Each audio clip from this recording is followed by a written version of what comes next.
नमस्ते, स्पोर्ट्स तक में आपका स्वागत है। वेस्टइंडीज के इंग्लैंड दौरे के पहले T20 मुकाबले में इंग्लैंड ने शानदार प्रदर्शन करते हुए वेस्टइंडीज को 21 रनों से हरा दिया है। आइए इस रोमांचक मुकाबले की पूरी हाइलाइट्स देखते हैं। टॉस हारकर पहले बल्लेबाजी करने उतरी इंग्लैंड की शुरुआत सधी हुई रही, लेकिन असली जलवा तब देखने को मिला जब कप्तान जॉस बटलर ने मैदान पर कदम रखा। बटलर ने आते ही वेस्टइंडीज के गेंदबाजों पर हमला बोल दिया। उन्होंने मैदान के चारों ओर शानदार शॉट्स लगाए और अपनी तूफानी पारी से सबको मंत्रमुग्ध कर दिया। बटलर ने 59 गेंदों में 6 चौकों और 4 छक्कों की मदद से शानदार 96 रन बनाए, हालांकि वे अपने शतक से चूक गए। उनके अलावा जेमी स्मिथ ने भी 38 रनों की उपयोगी पारी खेली। इंग्लैंड का विशाल स्कोर और वेस्टइंडीज की गेंदबाजी आउट कर दिया। उनकी शॉर्ट लेंथ गेंद को डकेट ने लॉन्ग ऑन की ओर हिट करने की कोशिश की, लेकिन शाई होप ने आसान कैच लपका। डकेट ने 4 गेंदों में मात्र 1 रन बनाया। उनकी यह निराशाजनक पारी इंग्लैंड के लिए शुरुआती झटका साबित हुई। इंग्लैंड को 16 रनों पर पहला झटका लगा। स्मिथ और डकेट ने पहले विकेट के लिए 9 गेंदों में 16 रनों की छोटी साझेदारी की। डकेट के बाद जोस बटलर आए। 5वें ओवर में स्मिथ ने अल्जारी जोसेफ की गेंद को डीप स्क्वायर लेग की ओर फ्लिक शॉट खेलकर छक्का जड़ा। 6ठे ओवर में बटलर ने गुडाकेश मोती की गेंद को मिड विकेट की ओर स्वीप करके 4 रन ली और खाता खोला। 7वें ओवर में स्मिथ ने शेफर्ड की गेंद को लॉन्ग ऑफ की ओर लॉफ्टेड कवर ड्राइव मारकर 4 रन बटोरे, लेकिन 8वें ओवर की आखिरी गेंद पर शेफर्ड ने स्मिथ को आउट कर दिया। उनकी तेज गेंद को स्मिथ ने डीप मिड विकेट की ओर हिट करने की कोशिश की, लेकिन शेरफेन रदरफोर्ड ने शानदार कैच लपका। स्मिथ ने 20 गेंदों में 4 चौके और 2 छक्कों के साथ 28 रन बनाए। उनकी यह तेज तर्रार पारी इंग्लैंड को मजबूत शुरुआत दे गई, लेकिन आउट होना निराशाजनक रहा। इंग्लैंड को 95 रनों पर दूसरा झटका लगा। स्मिथ और बटलर ने दूसरे विकेट के लिए 40 गेंदों में 79 रनों की शानदार साझेदारी की, जिसने इंग्लैंड को पावर प्ले में मजबूती दी। स्मिथ के बाद हैरी ब्रूक आए। 9वें ओवर में बटलर ने रॉस्टन चेज की गेंद को लॉन्ग ऑन की ओर लॉफ्टेड शॉट खेलकर छक्का जड़ा, लेकिन 9वें ओवर की दूसरी गेंद पर चेज ने ब्रूक को आउट कर दिया। उनकी ऑफ ब्रेक गेंद को ब्रूक ने डीप मिड विकेट की ओर हिट करने की कोशिश की, लेकिन गेंद स्टंप से जा टकराई। ब्रूक ने 5 गेंदों में 1 चौके के साथ 6 रन बनाए। उनकी यह छोटी पारी इंग्लैंड के लिए निराशाजनक रही और कप्तान से ऐसी कमजोर पारी की उम्मीद नहीं थी। इंग्लैंड को 104 रनों पर तीसरा झटका लगा। बटलर और ब्रूक ने तीसरे विकेट के लिए 8 गेंदों में 9 रनों की छोटी साझेदारी की। ब्रूक के बाद टॉम बैंटन आए। 11वें ओवर में बटलर ने आंद्रे रसेल की गेंद को फाइन लेग की ओर ग्लाइड करके 4 रन ली, लेकिन 12वें ओवर की चौथी गेंद पर रसेल ने बैंटन को LBW आउट कर दिया। उनकी यॉर्कर गेंद को बैंटन ने डिफेंड करने की कोशिश की, लेकिन गेंद पैड से टकरा गई। बैंटन ने 4 गेंदों में मात्र 3 रन बनाए। उनकी यह कमजोर पारी इंग्लैंड के मध्य क्रम को कमजोर करने वाली थी। इंग्लैंड को 116 रनों पर चौथा झटका 12 रनों की साझेदारी की। बैंटन के बाद जैकब बेथेल आए। 13वें ओवर में बटलर ने मोती की गेंद को डीप कवर की ओर ड्राइव करके 2 रन लिए और 37 गेंदों में अपनी अर्धशतकीय पारी पूरी की। स्टेडियम में फैंस का जोश देखने लायक था। 16वें ओवर में बेथेल ने शेफर्ड की गेंद को लॉन्ग ऑन की ओर हवाई शॉट मारकर छक्का जड़ा और खाता खोला। 18वें ओवर में बटलर ने जोसेफ की गेंद को मिड विकेट की ओर फ्लिक करके 4 रन बटोरे, लेकिन 19वें ओवर की चौथी गेंद पर जोसेफ ने बटलर को LBW आउट कर दिया। उनकी तेज गेंद को बटलर ने स्वीप करने की कोशिश की, लेकिन गेंद पैड से टकरा गई। बटलर ने 59 गेंदों में 6 चौके और 4 छक्कों के साथ 96 रन बनाए। उनकी यह शानदार पारी इंग्लैंड को बड़े स्कोर तक ले गई और इस प्रदर्शन ने उन्हें मैन ऑफ द मैच का खिताब दिलाया। इंग्लैंड को 176 रनों पर 5वां झटका लगा। बटलर और बेथेल ने 5वें विकेट के लिए 42 गेंदों में 60 रनों की शानदार साझेदारी की, जिसने इंग्लैंड को मजबूत स्थिति में पहुंचाया। बटलर के बाद विल जैक्स आए। 20वें ओवर में बेथेल ने होल्डर की गेंद को डीप स्क्वायर लेग की ओर पुल करके 2 रन लिए। 20वें ओवर की आखिरी गेंद पर जैक्स रन आउट हो गए। रसेल की थ्रो और शाई होप की तेज विकेट कीपिंग ने जैक्स को पवेलियन भेजा। जैक्स ने 6 गेंदों में 1 चौके के साथ 9 रन बनाए। इंग्लैंड ने 20 ओवर में 6 विकेट खोकर 188 रन बनाए। बेथेल 23 गेंदों में 1 छक्के के साथ 23 रन बनाकर नाबाद रहे। वेस्टइंडीज की ओर से रोमरियो शेफर्ड ने 2 विकेट ली, जबकि अल्जारी जोसेफ, आंद्रे रसेल और रॉस्टन चेज ने 1-1 विकेट लिया। बटलर की शानदार बल्लेबाजी ने वेस्टइंडीज के गेंदबाजों को परेशान किया, लेकिन शेफर्ड की कसी हुई गेंदबाजी ने इंग्लैंड को 200 के पार जाने से रोका। अब बात करते हैं वेस्टइंडीज की पारी की, जो 189 रनों के लक्ष्य का पीछा करने उतरी। पारी की शुरुआत इवन लुइस और जॉनसन चार्ल्स ने की। इंग्लैंड की ओर से पहला ओवर लियाम डॉसन ने फेंका। तीसरी गेंद पर लुइस ने कवर की ओर पुश शॉट खेलकर 2 रन ली और खाता खोला। पहले ओवर में वेस्टइंडीज ने 12 रन बनाए, जिसमें लुइस का एक छक्का शामिल था।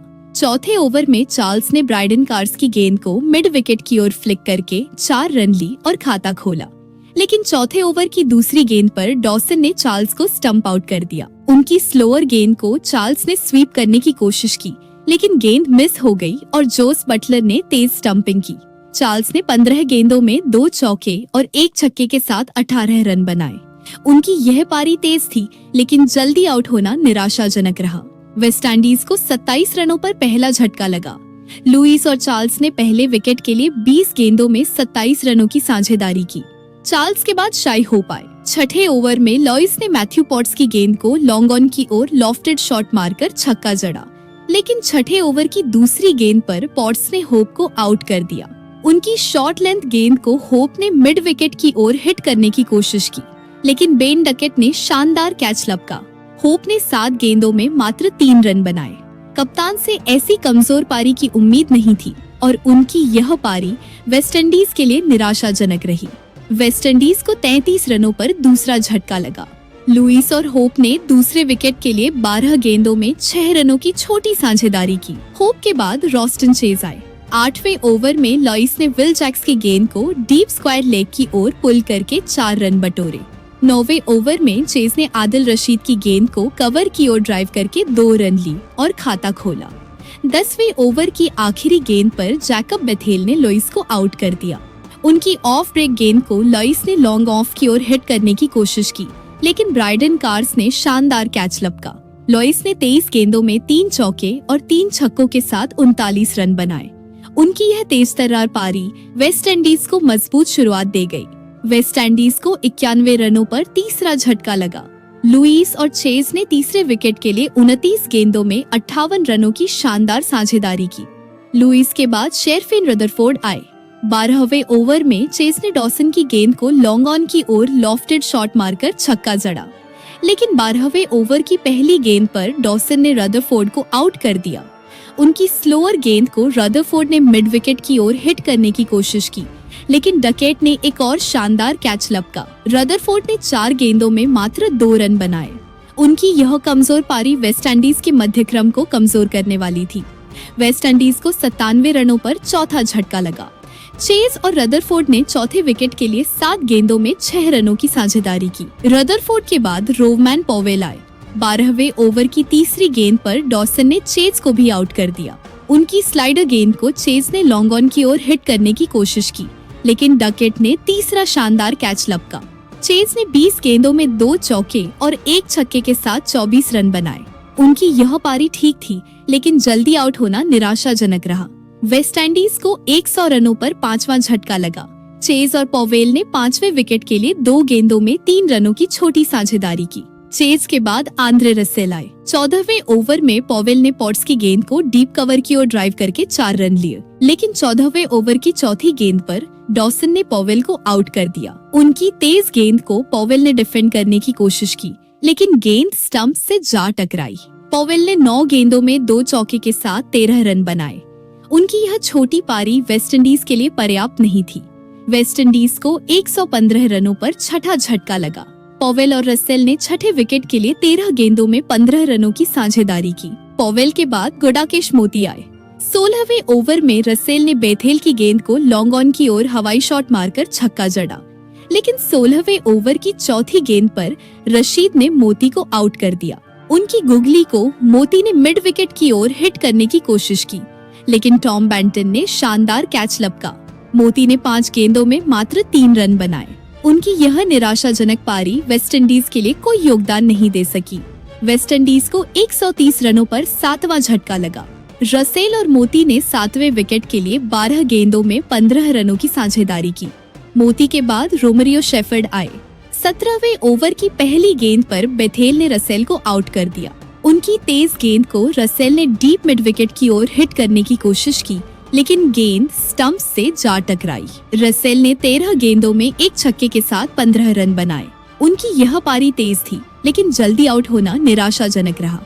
वेस्टइंडीज को 130 रनों पर 8वां झटका लगा। रसेल और शेफर्ड ने 8वें विकेट के लिए 3 गेंदों में 0 रनों की साझेदारी की। रसेल के बाद जेसन होल्डर आए। 19वें ओवर में शेफर्ड ने कार्स की गेंद को फाइन लेग की ओर ग्लाइड करके 4 रन ली, लेकिन 20वें ओवर की आखिरी गेंद पर पॉट्स ने शेफर्ड को आउट कर दिया। उनकी तेज गेंद को शेफर्ड ने लॉन्ग ऑफ की ओर हिट करने की कोशिश की, लेकिन विल जैक्स ने शानदार कैच लपका। शेफर्ड ने 12 गेंदों में 2 चौके के साथ 16 रन बनाए। उनकी यह पारी तेज थी, लेकिन जीत के लिए पर्याप्त नहीं थी। वेस्टइंडीज ने 20 ओवर में 9 विकेट खोकर 167 रन बनाए। होल्डर 13 गेंदों में 2 चौके के साथ 16 रन बनाकर नाबाद रहे। शेफर्ड और होल्डर ने 9वें विकेट के लिए 23 गेंदों में 37 रनों की साझेदारी की। इंग्लैंड की ओर से लियाम डॉसन ने 4 विकेट लिए, जबकि मैथ्यू पॉट्स और जैकब बेथेल ने 2-2 विकेट लिए। आदिल रशीद ने 1 विकेट लिया। डॉसन की कसी हुई गेंदबाजी ने वेस्टइंडीज के मध्यक्रम को तहस नहस कर दिया और उनकी इस शानदार गेंदबाजी ने इंग्लैंड की जीत में अहम भूमिका निभाई। यह था वेस्टइंडीज के इंग्लैंड दौरे के पहले T20 मुकाबले का रोमांचक लेखा जोखा, जहां इंग्लैंड ने 188 रनों का मजबूत स्कोर खड़ा किया। जॉस बटलर की 96 रनों की शानदार पारी ने उन्हें मैन ऑफ द मैच का खिताब दिलाया, जबकि जेमी स्मिथ और जैकब बेथेल की पारियों ने इंग्लैंड को मजबूत स्थिति में पहुंचाया। वेस्टइंडीज की ओर से इवन लुइस और रोमरियो शेफर्ड ने अच्छी कोशिश की, लेकिन लियाम डॉसन की शानदार गेंदबाजी ने वेस्टइंडीज को 167 रनों पर रोक दिया। जॉस बटलर की इस धमाकेदार पारी को आप 10 में से कितने नंबर देंगे? इस मुकाबले का सबसे रोमांचक पल आपके लिए कौन सा रहा? क्या इंग्लैंड इस जीत के साथ सीरीज का खिताब जीत सकता है?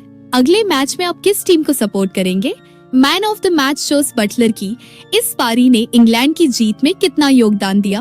तो दोस्तों, इंग्लैंड की इस धमाकेदार जीत को आप 10